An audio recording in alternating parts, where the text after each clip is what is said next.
So Eddie, thank you so much for being here with us.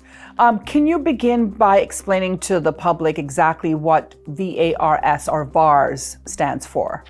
Okay, so VARS stands for Voluntary Agency Responders, and basically where that would fall is under the National Emergency Operations Centre, part of government.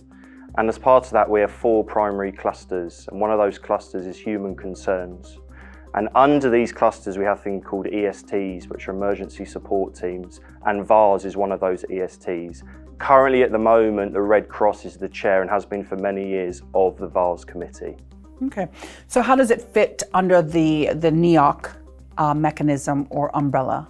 So as part of human concerns, obviously with the vulnerable community, etc., and in times of COVID, VARS is basically a collective group of all voluntary responders, whether it is other NGOs, non-profits, service clubs and churches, who are all assisting within the community of Cayman. So in terms of the NEOC, if it's a community effort as it pertains to COVID, these people who are assisting the community delivering stocks and supplies, they would coordinate through the VARS mechanism under the Red Cross, which would channel back to the National Emergency Operations Centre.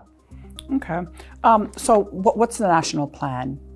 Tell us a little bit about that. So the national plan for that and going forward for relief efforts is that obviously the VARS committee would be the joint members of all the service clubs and the MPOs. And going forward, the plan, not just for COVID, whether it pertains to hurricanes or another earthquake or whatever, is that it was better coordination of these VARS community members, so we can understand who they are supporting in the community, what needs and services they are delivering, and the amount of people they're delivering it to. The reason why this is so fundamentally important is because we've seen it worldwide, and we have seen it unfortunately in a couple of instances here in Cayman, is to prevent duplication and triplication efforts to some of those people in the community. And not only that, forgetting maybe some other people, vulnerable members who haven't been served by those people. It seems that the Red Cross has been and continues to be the leader in voluntary organizations here in the Cayman Islands. Do we have any numbers on exactly how many other member organizations that there are that works along with the Red Cross? I mean, the numbers are fantastic. One thing Cayman has never short of people wanting to step up to the plate in terms of relief. But we've had several VARS or service clubs join us since responding to the incidents in the community. And at the moment, we have over about 40 clubs that have signed up, expressed interest with us.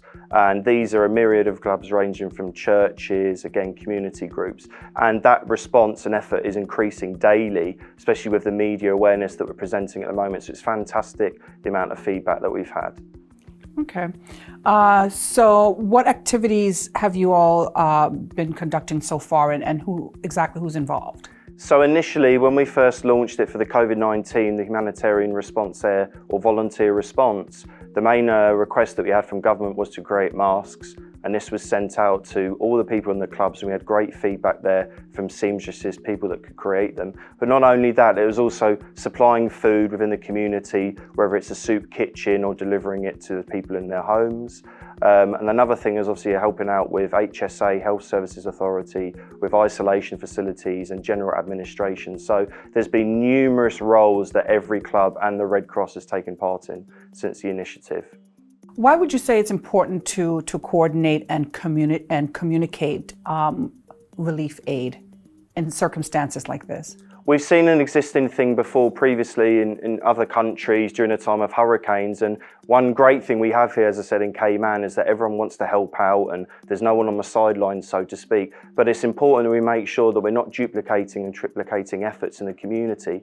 And by having a VARS or a section and being able to coordinate this better, we know exactly who we've served in the community, and obviously look at the areas where there obviously lacks the resource where we could fill those spots. Can you give us some examples of experiences that have worked, and perhaps any challenges that you all have faced, and areas of improvement maybe that have been made? So some identifying areas right away that we started from off the bat was obviously understanding some of the people in the community by the people that have joined us, and in terms of serving food and support to some of these people, we did find out that there are actually some people that were getting things twice or on the list more than once or twice. So it was important we found that out on the offset, so we know. So that's been a great advantage of VARS and being able to coordinate people better.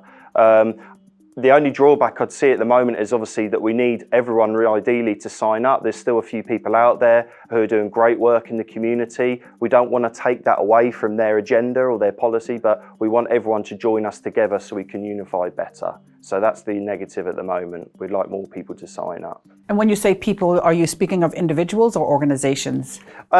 Individuals as well. If it's a case that you have a skill set, we're not leaving those people out. Again, if primarily it's for the MPOs, service clubs, churches, etc. But if you're an individual, and we've had several since the COVID response, you'd like to offer your services, then you can do that. You can register with us, and obviously you can take part in assisting the community. Who are some of the organizations that you're currently working with?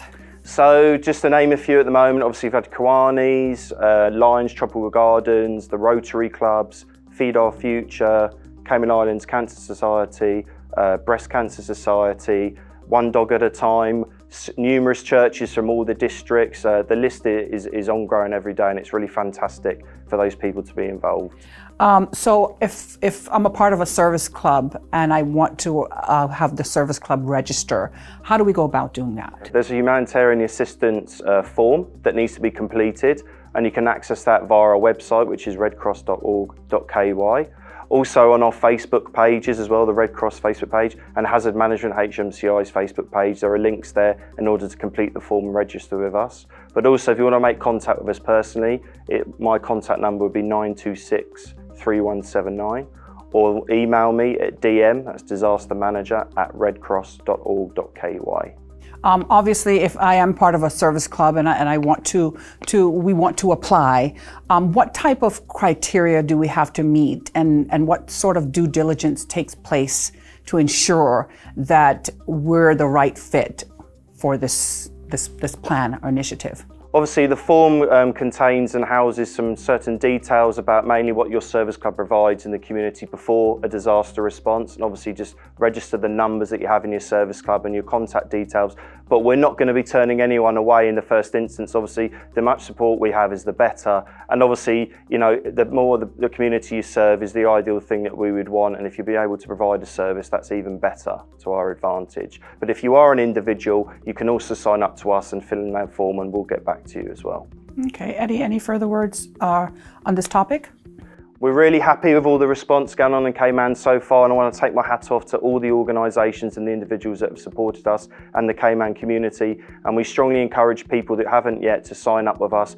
We're a very friendly bunch. Make contact with us. We'll get back to you, and let's just keep this going.